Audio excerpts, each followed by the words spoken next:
You know what, that's not entirely true. I do have one client that generates $500,000 a year and she does not have a website. So you can, but it's going to be very challenging, and you have to have an extremely robust referral marketing strategy and very good word of mouth marketing in order for that to work, right? What tends to happen when we're online is it creates an environment where people who know us can co-sign on how amazing we are to get other people who might consider the possibility of working with us in some capacity to be willing to take that step. I'm talking already and I didn't even get started. So do I have some tweeters in the house? So if you are a tweeter, I'm going to give you a couple of minutes to tweet this.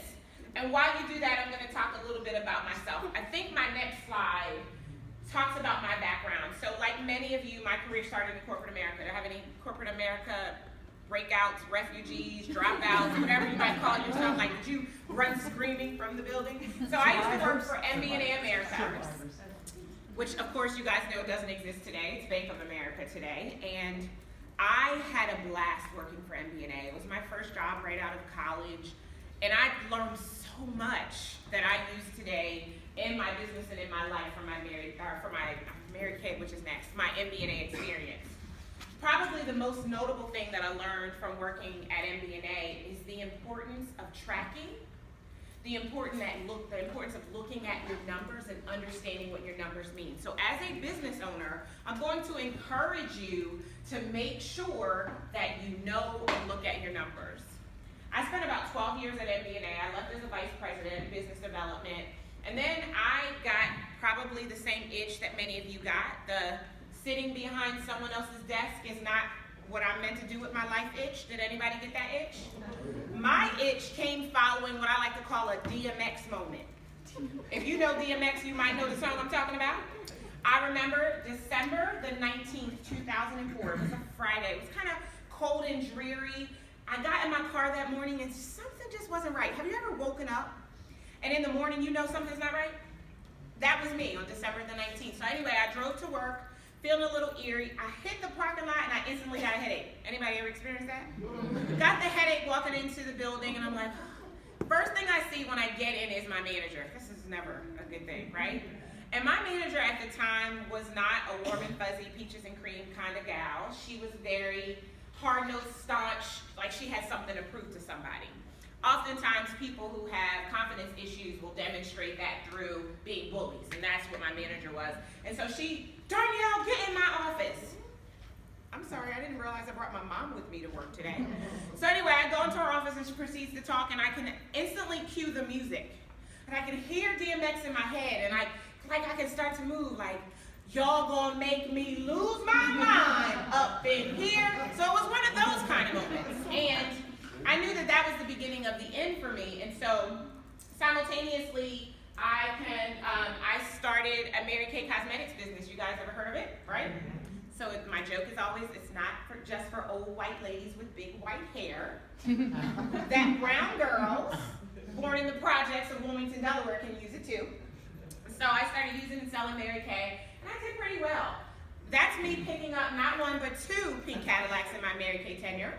I happened to hold being number one in the state of Delaware, which is kind of cool, being a brown girl who drove a pink car.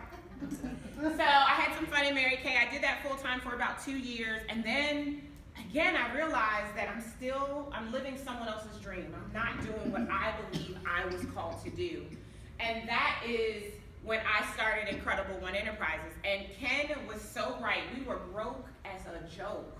Okay, first and foremost, I didn't know anything about writing a business plan because the business I worked in before had a business model and a plan. You just did what they told you to do, right? So I just jumped out there and was like, James, I'm here. And it was like crickets because nobody knew who I was. Nobody knew what I did. And so for the first year in our business, we really struggled, like less than $25,000. Which fortunately or unfortunately is what the statistics say. So the IRS and the SBA do this survey every 3 years. They just updated it in 2014. And amazingly, the numbers haven't changed very much. Basically, 89.19% of non-employer entities or solopreneurs, that's most of us in this room, are making less than $100,000 a year in gross receipts. 65.22% of them are making less than $25,000 a year. So that was me in 2008 when I first started my business. I was afforded an amazing opportunity. I still don't know how they found me, but I had the opportunity to go and work for an SBA-funded organization, the Delaware Center for Women's Entrepreneurship, which at that point in time was housed at the YWCA Delaware. And so for 2 years, I ran the Women's Business Center, and that's how I met Ken. That's when he became my fairy godfather of small business and took me under his wing and really created an environment for me to just grow and thrive. And what I'm clear of now is that the whole reason that I was sent to the YWCA is so that I can learn the things about business that I didn't know, because my mandate and my mission is to help entrepreneurs and small business owners experience financial and spiritual abundance in their lives because of their businesses.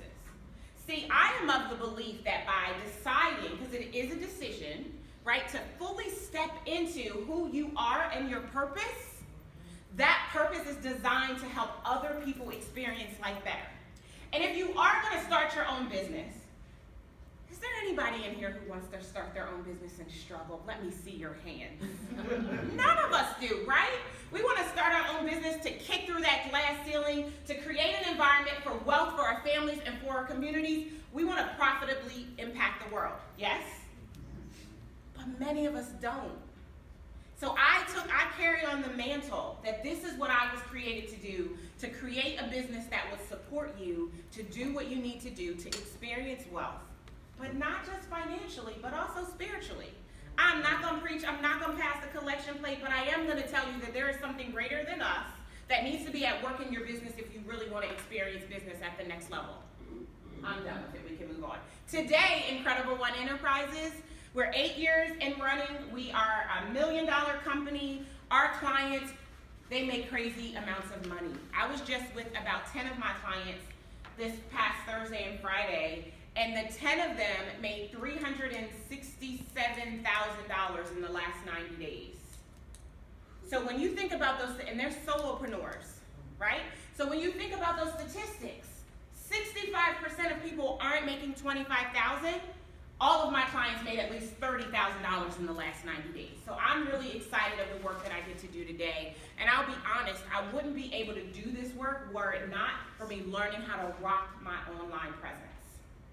And that's really what I'm here to talk to you about. So we've gotten me out of the way. Turn to your neighbor and say, I'm so glad she's done talking about herself. I'm ready to learn something.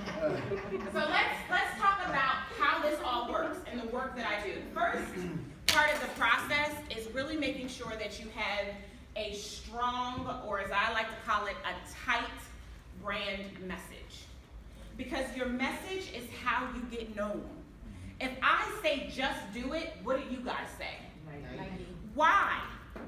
How do you know that? Because Nike has taken the time consistently, everybody say consistently. Nike has taken the time consistently to share that very clear message in the marketplace. Most of you are not doing the same thing. If you are, and we'll talk about social media and online marketing since we're here at the e-commerce training, it just makes sense. If you are not sharing the same message every single day, you're not doing it with consistency and people won't know who you are. That's the first part of the process. The second part of the process is your marketing. Marketing is how you get found.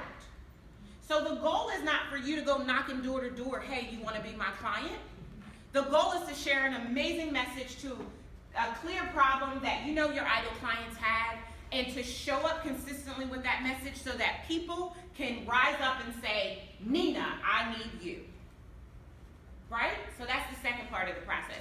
Comprising here, and I'm going to show you a slide later that has about 40 different ways any of us could be marketed. I'm not going to suggest that you try to use all 40, because I don't believe that, although there are a lot of people out there who believe that entrepreneurs should hustle and grind, Darnyelle Antoinette does not believe that.